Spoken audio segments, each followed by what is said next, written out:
My name is Marcel Hansen, and you're listening to Small Habits, Big Changes. Let's dive in.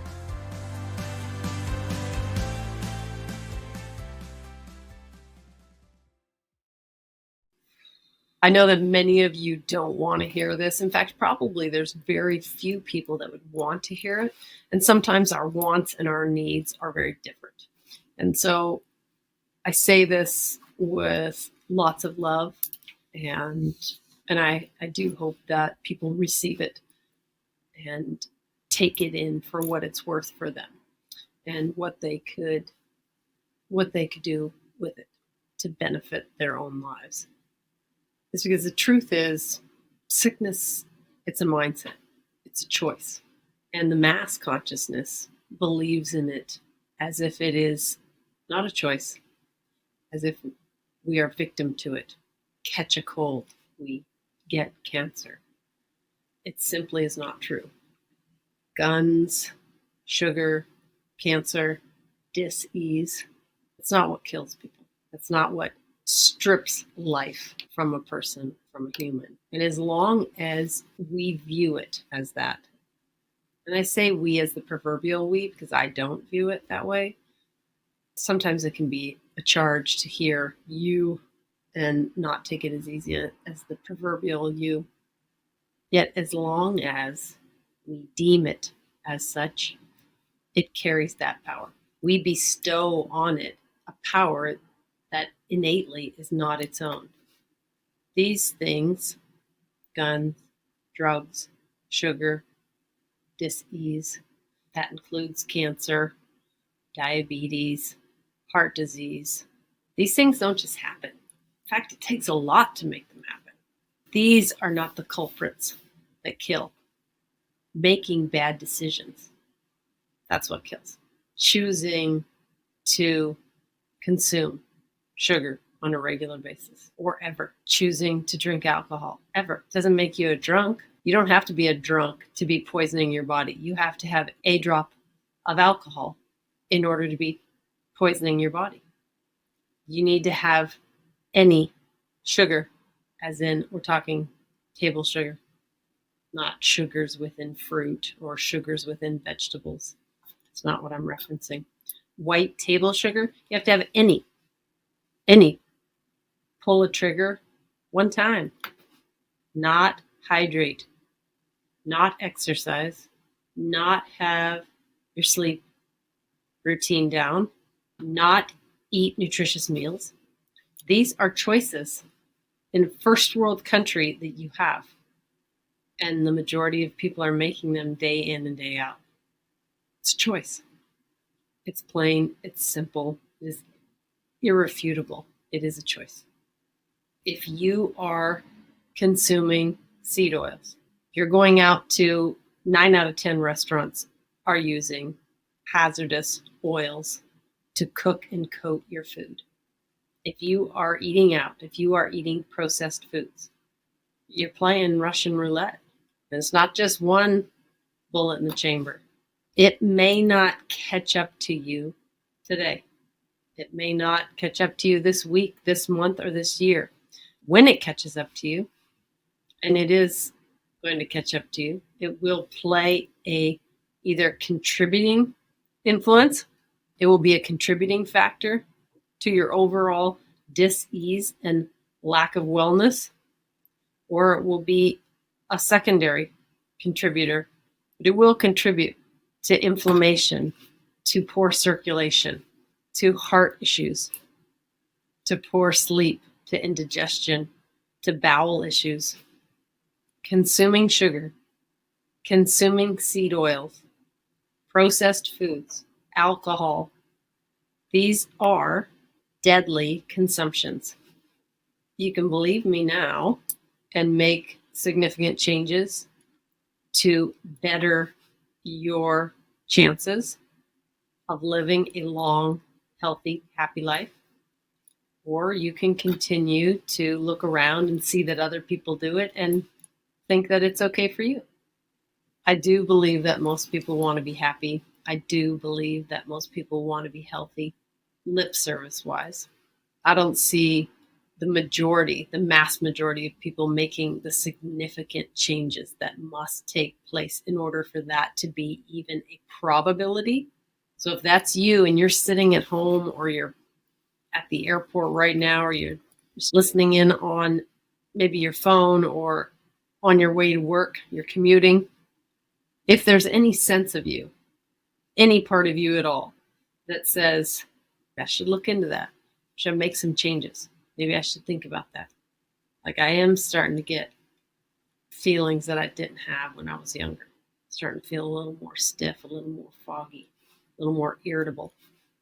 Then man up, take a look at it. Nobody's going to do it for you.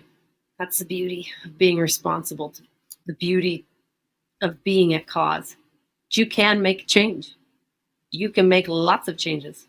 You can make a difference in the outcome of not only your life, but the lives of those around you, the lives you claim to love, that of your spouse, your siblings, your friends, your children, your pets. It's time to align. It's time to look at our congruency. Because when our thoughts and our language and our action all align, that's when we're congruent. And I know not one single person. I've met a lot of people so far. I'm destined to meet lots more. I have not met a single person who is happy, like truly experiences happiness, that doesn't have a pace on those three alignments, doesn't have those three incongruency. Thoughts, your words, your languaging, and your action. If they're not aligned, you have zero chance of experiencing peace for any sustained amount of time. While it's huge in its benefits and in its impact, it's not insurmountable. You just start with the little things. Just start. Part of the most powerful start is committing to yourself that you will be curious, that you will investigate, that you will take on a mindset that allows you to continually grow and embrace change. I feel so very fortunate. I really don't know. I don't know at this moment how I got so lucky that I stumbled upon a path, a vibration nearly 30 years ago that has led me to where I am today with very few regrets. Very, very few. Very few. And I got a long way to go. And someday when I figure out how got started, then I guess I'll have the rest of my book written. For now, I do want to share that it's within your reach. It does take a certain mindset, and then it takes daily, consistent, right action. And that's really what the podcast has been about. Just documenting bits of my journey and sharing nuggets of learning that I think other people can benefit from. And for those of you who are still listening, you might be one of those people. You know, we as a people, I think, fear audits. Talked about the brain, the limbic brain being really wired to just do two things, to move towards pleasure or away from pain, away from the scary stuff, the saber-toothed tiger, the ledge, whatever the case may be. And there's lots of people. I grew up, my dad had a small business and a few entrepreneurs in the family. And I think I've heard enough talk about the tax man and the audit that goes on. And I don't want to be audited. I say that just because I think that personal audits need to be going on at least annually, if not monthly or weekly or daily. Because there needs to be someone that looks in on you and says, these things don't add up. You said you wanted A, B, and C, but what you have documented here doesn't correlate. The activities that you're going through each and every day don't make sense. They would never equate to anything that supports A, B, and C. Why are you doing those? Why are you saying you can't do something when you're choosing not to? That's the languaging we're talking about. I think those sorts of audits need to take place on a regular basis, and they really can only take place on ourselves. So there has to be a greater level of accountability. I think you can get some of that support from a great coach, from a great mentor, someone who helps you to see that you can do it and that you can check in regularly and do these audits, these self-audits. And maybe to start with, having that skilled, right person that fits what you need in your corner is a great, great help. Yet at the end of the day, no matter who you pay or who you enroll to be in your corner, it is your responsibility to self-audit, to look in at your mindset and say, the things that I say that I want, do I out in the real world, do you hear me saying statements that correlate with that resemble that inner desire, the actions that I'm taking each and every day, the goals I have set out, whether they're 6-month goals, 2-year goals, 5-year goals, 10-year goals, legacy, lifetime legacy? Are those consistent with my verbiage, with my beliefs, with my mindset, who I think I am, my identity? When these are all congruent, when they're the same, that's the highest level of integrity you can be at. Nothing can touch you then. No amount of bullying, no amount of naysayers, no amount of negativity. Nothing can touch you. When you are living a life of congruency, you've won. You've won. I invite you to look at that self-auditing process. It can be as simple as asking those questions. My thoughts, mindset, stories I got going on, my language, whether self-talk or what I say to other people, or what I'm writing in my journal, my activity, my actions, my daily behaviors, my routines, what I'm doing physically each and every day. Are these 3 things congruent? My thoughts, my words, my action. Are they the same? If you can honestly say yes, then you are a rock star. That's it. You're a superhero. Because if you're being honest, 95% of the populations, they're not even going to get to the third. They're not even going to get to actions. It's an easy no. If you're in that few percent where you're like, yeah, there is a good portion of my life where I believe this, I say this, and I do this, and I'm in alignment with that, rock and roll. Keep doing what you're doing. If not, what's one step that you can take right now while you're listening to this podcast, while you're watching this YouTube, while you're driving down the street, while you're sitting on the couch? What's one thing you can do right now to shift that in the direction that you want to go? Only you can answer that. As a coach, as a mentor, consultant for 20 plus years in the area of wellness, not once have I thought that I had the answers.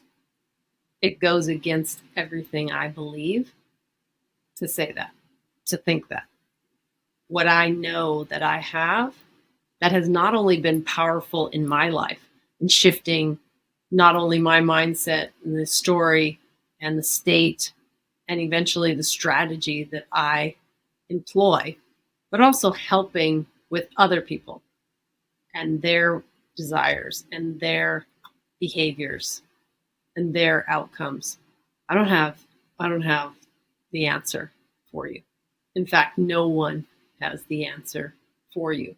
What I have is more powerful to me, for you, than the answer. I truly believe that you have your own answer. I hope that you believe that too. That's my wish for you, is that you come to realize that you actually do have the answers that are right for you. What I possess, what I can offer, is a series of questions to help you get to the answers for you. Not online, in your family circle, in your community, claiming to have the answer. I challenge you to see it from my perspective for just a second. In that instance, recognize that that may be the answer for them.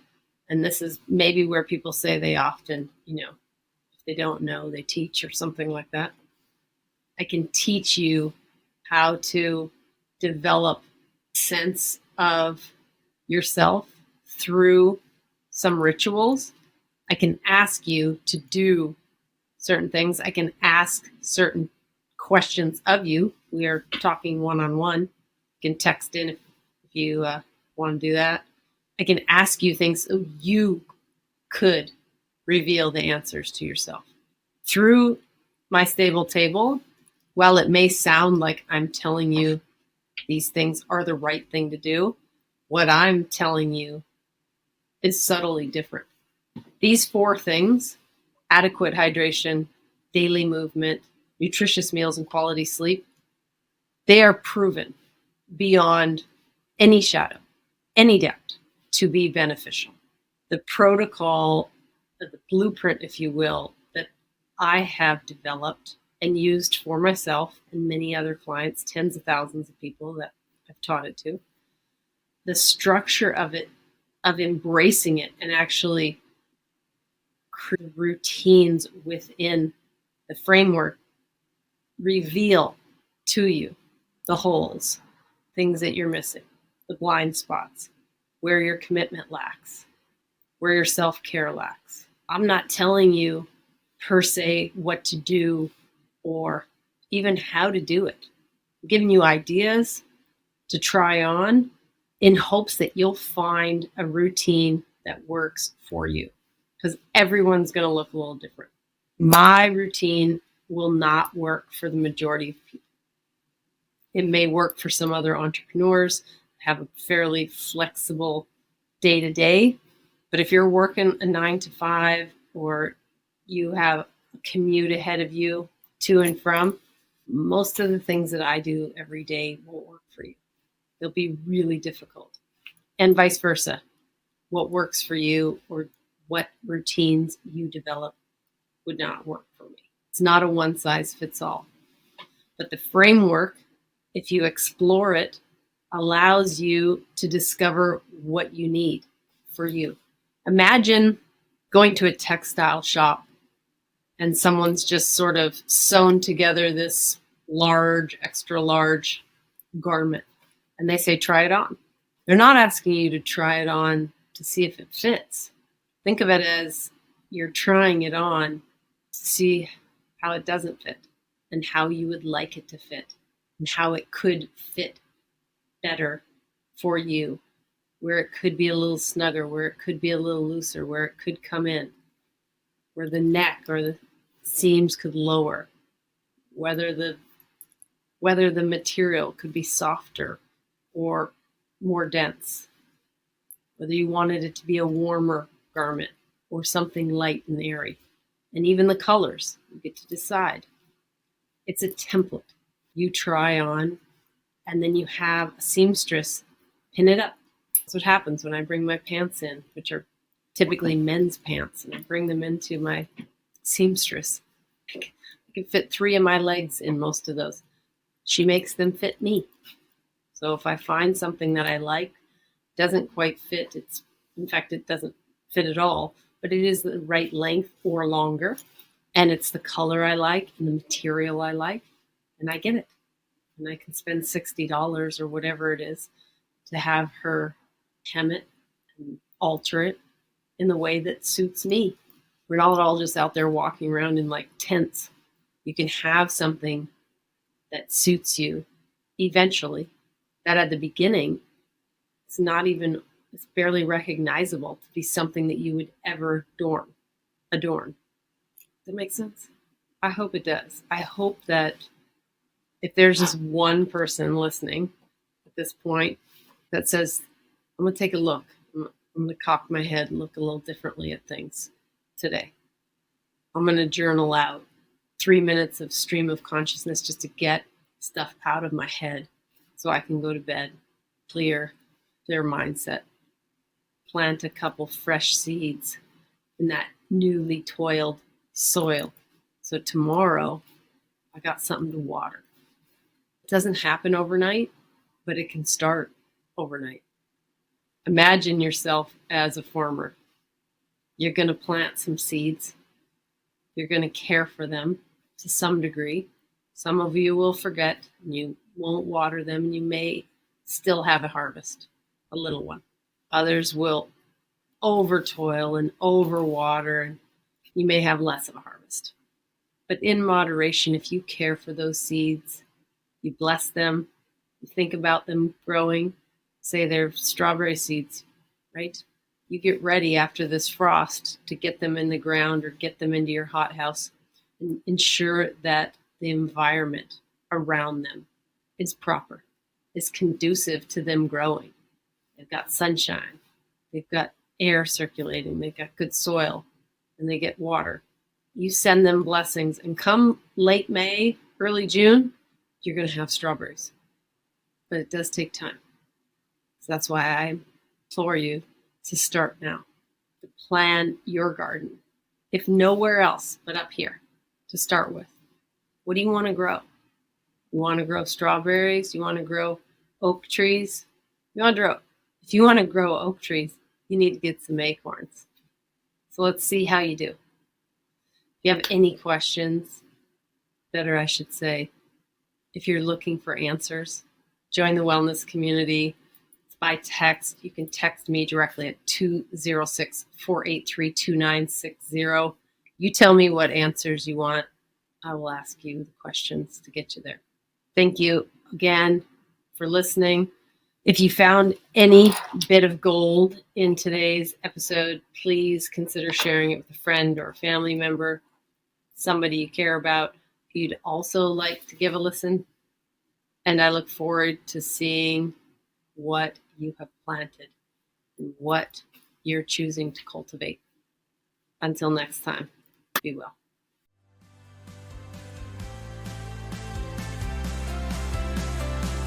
Thank you so much for listening today. If you feel any part of this episode resonated with you, then please consider sharing it with a friend who may also find value in it. And remember to hit that subscribe button if you haven't already. And before you go, did you know we have a fantastic free text community? If you want more bite-sized health hacks and reminders delivered directly to your phone, absolutely free, then text keyword YES to 206-483-2960. Again, that's keyword YES to 206-483-2960. And we'll see you on the inside.